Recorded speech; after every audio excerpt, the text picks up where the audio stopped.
vayan colocando la asistencia en el chat. Recuerden de poner su nombre y apellido, por favor.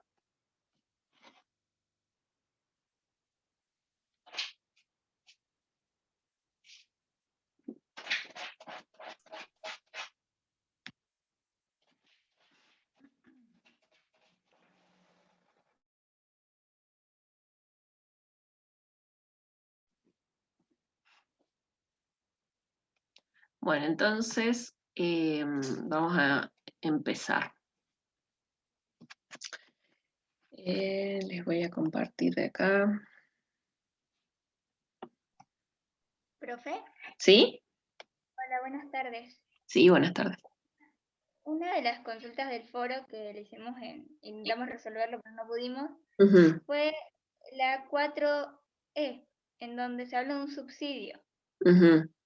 La consigna dice, suponga que el gobierno provincial, en la situación inicial, otorga un subsidio a los productores de 3 pesos por unidad.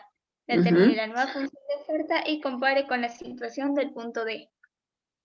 No, ahí no sabíamos si teníamos que sumar para crear otra función o restarlo y crear la función. Sí, lo que pasa es que eso tiene que ver con lo que entra en la unidad siguiente, que es de mercado. Incluso no es una pregunta que está en equilibrio de mercado, en el práctico de mercado. No, está en la guía de oferta. Bueno, igual eso no lo vamos a ver hasta que hayamos avanzado con lo que es equilibrio de mercado, porque en realidad son políticas de mercado, aplicar impuestos o también otorgar subsidios, son políticas de mercado que, bueno, las vamos a ver una vez que hayamos visto mercado. Gracias. Bueno, entonces, no sé si tienen otra inquietud.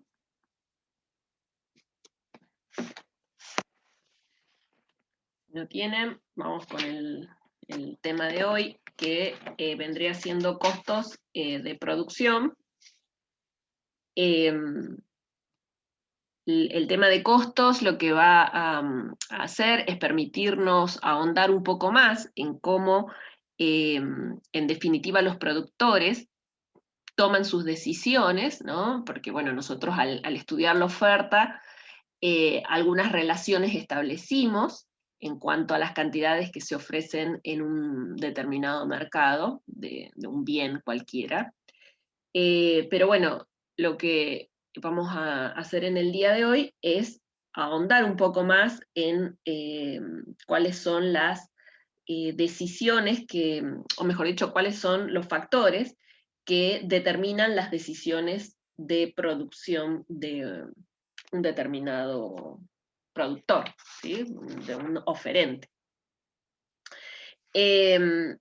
Entonces, una primer cuestión tiene que ver con el hecho de cuál es el elemento que motiva el funcionamiento de una empresa, o cuál es, en definitiva, qué es lo que motiva a un empresario. Porque supongamos que, como habíamos dicho en la clase pasada, tenemos una panificadora, ¿no? Somos empresarios y nuestro emprendimiento es una panificadora. Entonces, ¿qué es lo que nos motiva como empresarios a realizar esa actividad? ¿Qué es lo que nos va a motivar? ¿El hecho de querer hacer feliz a la sociedad con nuestro pan? No, en muy pocos de los casos va a ser así, ¿no? En la mayoría de los casos, lo que motiva al empresario es el deseo de obtener beneficios. Entonces, los beneficios se calculan como la diferencia entre los ingresos totales y los costos totales. Entonces, donde el ingreso total es la cantidad que recibe el empresario por la venta de su producción. Entonces, en nuestro ejemplo, si queremos calcular el ingreso, bueno, tendríamos que conocer cuál es el valor del pan y multiplicar el precio del pan por las cantidades de pan que produzcamos, ¿no? Y ahí tendríamos nuestro ingreso total. Entonces el ingreso en realidad no es complicado de obtener. El precio, ¿quién me lo va a dar? El precio me lo da el mercado, porque yo como estoy trabajando, acuérdense que estamos trabajando en el marco de un mercado de tipo competitivo, ¿no? El precio al productor se lo va a dar el mercado. Cuando digo de que estamos frente a un mercado competitivo, es que tanto el oferente como el demandante son precio aceptantes, o sea, no pueden hacer nada para modificar el precio del mercado, porque como son tan chiquititos en relación al tamaño del mercado, incluso entrar o salir del mercado no va a cambiar el precio del mercado. Entonces, el ingreso, ¿no? Queda determinado de una manera bastante sencilla. Y en referencia a los costos totales, bueno, en términos generales, podemos decir que los costos totales es la suma de dinero que va a pagar la empresa para comprar todos los factores de producción que utilice para generar el bien que ofrece. Entonces, por ejemplo, ¿no? Por ejemplo, vamos a decir que estamos produciendo pan, ¿no? Entonces, las cantidades que vayamos a producir van a depender de los factores, ¿no? Que empleemos para la generación de ese bien. Entonces, ¿cuáles son los factores que podemos emplear? Bueno, vamos a tener, por un lado, la mano de obra, ¿no? El costo de la mano de obra, porque por ahí contratamos a los panaderos, a los ayudantes, ¿sí?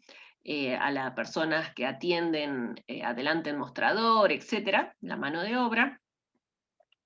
Después puede que también gastemos en bienes de capital para producir, capaz que vamos a necesitar hornos, vamos a necesitar las amasadoras, heladeras, ¿vamos? Y bueno, también vamos a necesitar los insumos, y así, ¿no? Entonces, las cantidades que producimos van a depender de los insumos o los factores de producción que empleemos. Mientras más mano de obra utilice, mientras más capital disponga, más insumos disponga, mayores cantidades de pan voy a poder llevar al mercado. Pero bueno, el uso de estos factores tiene asociado un costo. ¿Sí? En economía hacemos una distinción respecto a lo que son los costos. O sea, el economista ve a los costos distintos de cómo lo ve un contador. Esto tiene que ver con el concepto de costo de oportunidad, que por ahí lo deben haber visto en la unidad 1, ¿no? El costo de oportunidad, y cuando ustedes lo deben haber revisado, ¿no? Recuerden que se refiere a todo aquello a lo que hay que renunciar para adquirir algo. Por ejemplo, ¿no? Si yo quiero, no sé, quiero cambiar el auto, y posiblemente para poder cambiar el auto tenga que renunciar a la ampliación de mi casa, o tenga que renunciar a hacerme la pileta, o no sé, ¿sí? Entonces, los costos de oportunidad no solo tienen que ver con lo que vos terminás pagando por el vehículo, o terminás pagando por el bien, sino con todo lo que vos estás sacrificando para adquirirlo. Entonces, en ese marco, por ejemplo, ¿no? Supónganse que yo soy economista y decidí ponerme la panadería. Y a lo mejor si trabajo como asesora económica en alguna empresa, ¿no? Por mi asesoramiento, a lo mejor estaba ganando, no sé, 100.000 pesos. Si yo decido poner la panadería, o sea, decido no trabajar como economista y decido poner la panadería o la panificadora, estoy sacrificando, ¿no? Estoy sacrificando estos 100.000 pesos de ingreso que tenía. Entonces, en realidad, mi costo de oportunidad no solo va a involucrar a todos los costos explícitos relacionados con el emprendimiento, sino con todos aquellos costos implícitos, como por ejemplo haber renunciado a este ingreso. ¿Sí? Entonces, eso por ahí hay que tenerlo en cuenta, ¿no? La diferencia entre lo que vendrían siendo los costos implícitos y los costos explícitos.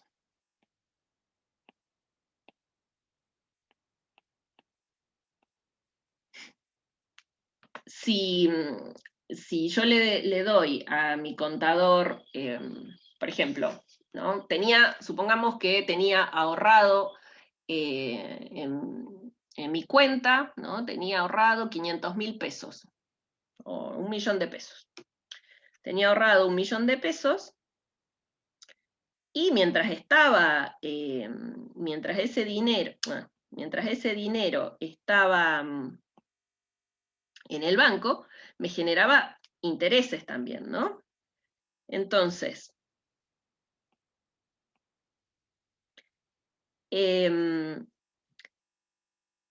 al decidir poner la panadería, estoy renunciando a los intereses que ese 1.000.000 de pesos me permitía ganar. Al utilizarlos, al destinarlos al emprendimiento, ¿no? A la panadería, estoy renunciando a el ingreso que me generaba en conceptos de intereses este 1.000.000 de pesos guardado en el banco. Ahora, cuando mi contador vaya a analizar mis estados financieros, mi situación económica, no va a tener en consideración este sacrificio. Este sacrificio no lo toma en cuenta. Desde el punto de vista de la contabilidad solo considera los costos explícitos, o sea, lo que yo tenga que pagar de mano de obra, de capital, de los insumos, ¿sí? Pero no va a tener en cuenta, por ejemplo, este tipo de costos de oportunidad, como el caso de los intereses. Entonces, esa es una primera cuestión, ¿sí? Que el economista ve a los costos distinto de cómo lo ve un contador.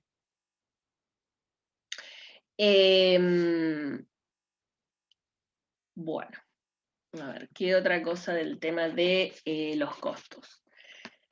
Entonces, así como tenemos también que el costo contable no es lo mismo que el costo económico, tampoco es lo mismo el beneficio económico que el beneficio contable. O sea, tampoco va a ser igual hablar de beneficio económico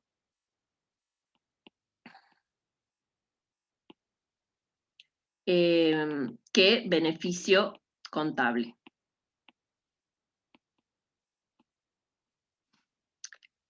A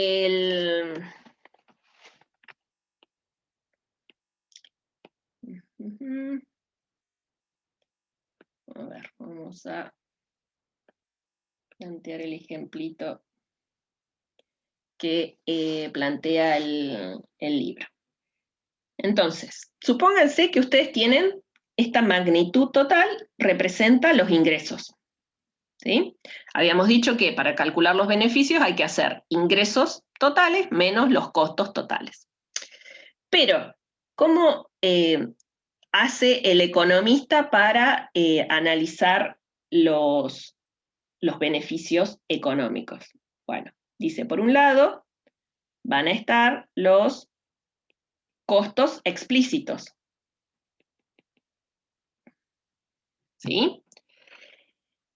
Que van a tener que ver con el precio de la mano de obra, van a tener que ver con el precio del capital, el precio de los de restantes insumos, ¿sí? Pero también el economista va a considerar los costos de oportunidad o los costos implícitos. Y entonces va a decir, bueno, en este caso, siendo esto así, el beneficio económico va a ser la diferencia entre los ingresos totales menos los costos, pero considerando tanto los implícitos como los explícitos. Desde el punto de vista de la contabilidad, ¿qué hace la contabilidad? Bueno, dice, me ingresó todo esto, los costos que yo observo explícitamente, que son los que van a aparecer en los libros contables, son estos. Entonces, el beneficio contable va a ser toda la diferencia. ¿Sí? Este va a ser el beneficio contable. Entonces, fíjense que podría ocurrir que el beneficio económico sea igual a 0, podría ocurrir que el beneficio económico sea igual a 0 y el beneficio contable todavía sea positivo, ¿sí? ¿Dónde va a estar la diferencia? Y que en los costos implícitos, ¿sí? La contabilidad no atiende o no releva cuáles son los costos implícitos. Entonces, eso para tener en cuenta cómo se hace este análisis desde el punto de vista de los costos, ¿sí? De lo que vamos a ver hoy. ¿Alguna consulta?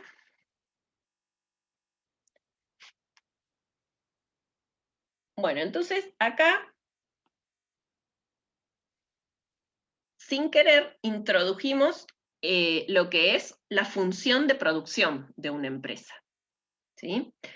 Entonces, la función de producción lo que muestra es la relación que hay entre la cantidad de factores utilizados, mano de obra, capital y demás, y la cantidad producida del bien, ¿sí?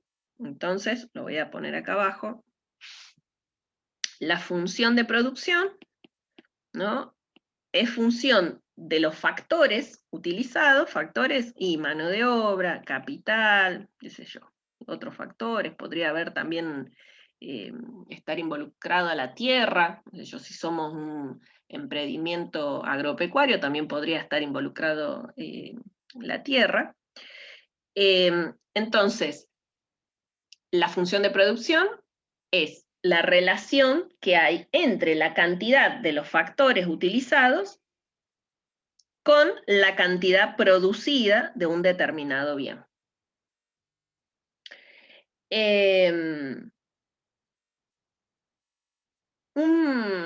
No recuerdo si planteamos en su momento la ley de los rendimientos decrecientes, yo creo que sí,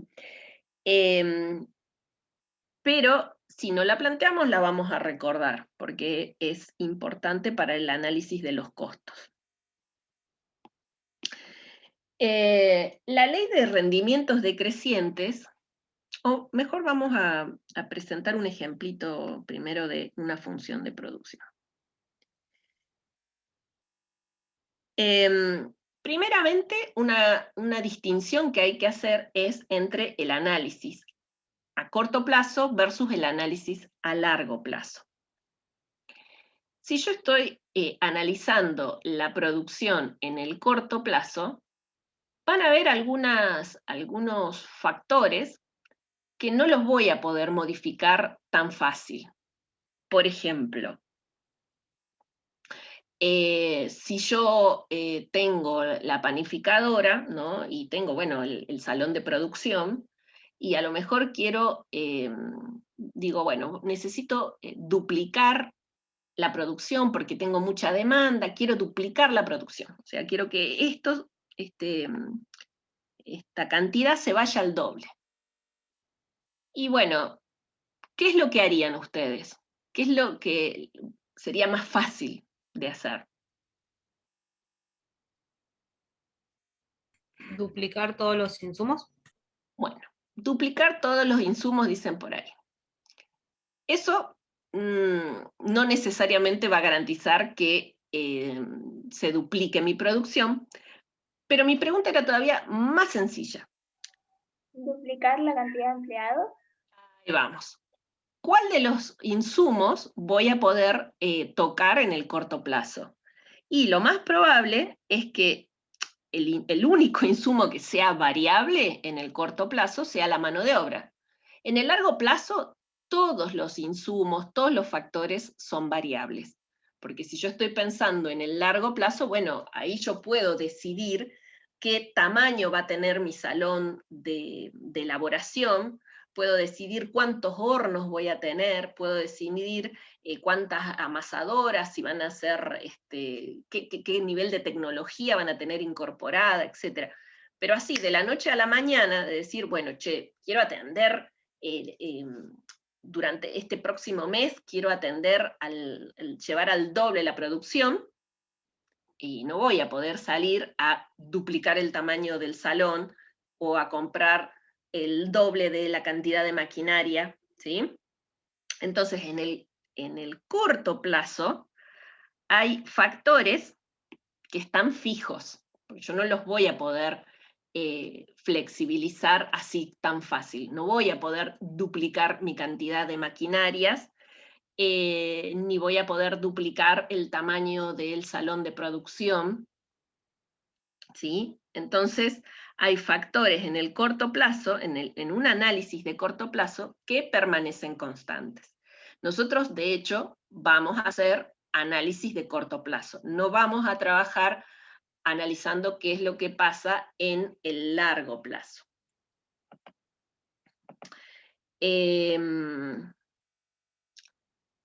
No sé quién puso Selena, pero si está dando el presente, tiene que poner nombre y apellido. Entonces, les decía que en el corto plazo, ¿cómo va a ser la función de producción? En el corto plazo, entonces la función de producción va a ser simplemente, o va a depender simplemente de la cantidad de mano de obra. ¿Por qué? Y porque los otros los voy a tener fijos, a los otros factores no los voy a poder mover, no los voy a poder hacer variar, ¿sí?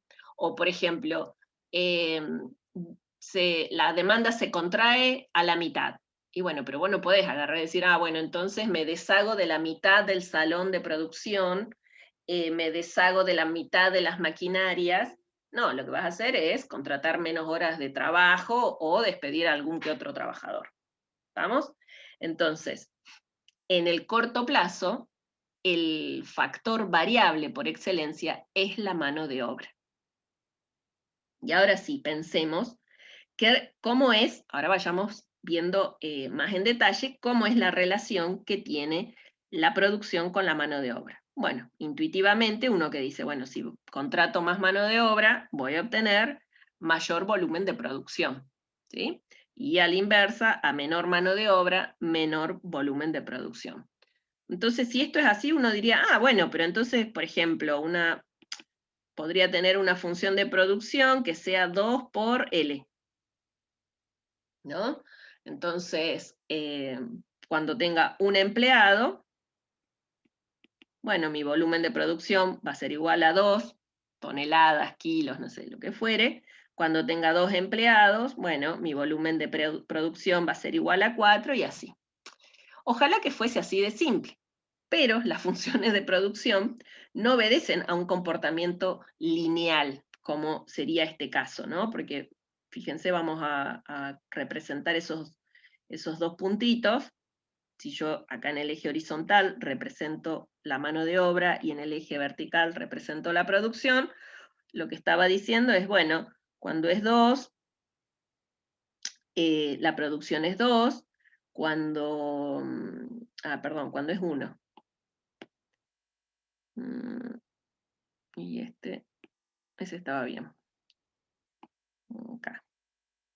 Cuando es 1, la producción es 2, cuando es 2, la producción es 4.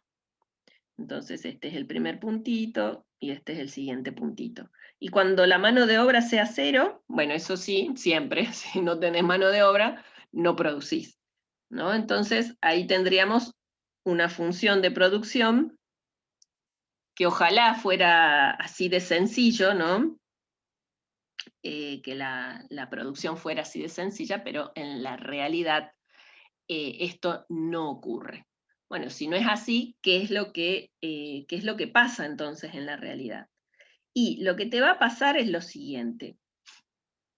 Vos, a ver, imaginémonos que tenemos un campo, ¿no? Para producir tomates. Entonces, metemos un primer trabajador a trabajar en el lote, ¿no? Y entonces vamos viendo qué es lo que pasa. Yo tengo la mano de obra, por supuesto que a 0 trabajador, producción de tomate, 0. Meto un trabajador, y bueno, por ahí capaz que, pobrecito solito, bueno, capaz que me alcanza a producir, no sé, 10 toneladas de tomates en toda la hectárea. No tengo idea, ¿no?, de la producción, pero supongamos.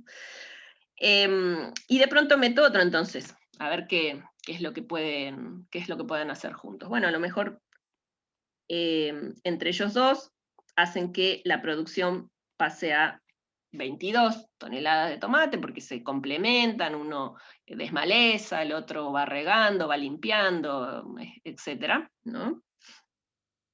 Metemos otro más, vemos qué pasa. Entonces ya tendríamos 3 trabajadores, y vamos a ver cuánto me producen esos 3 trabajadores.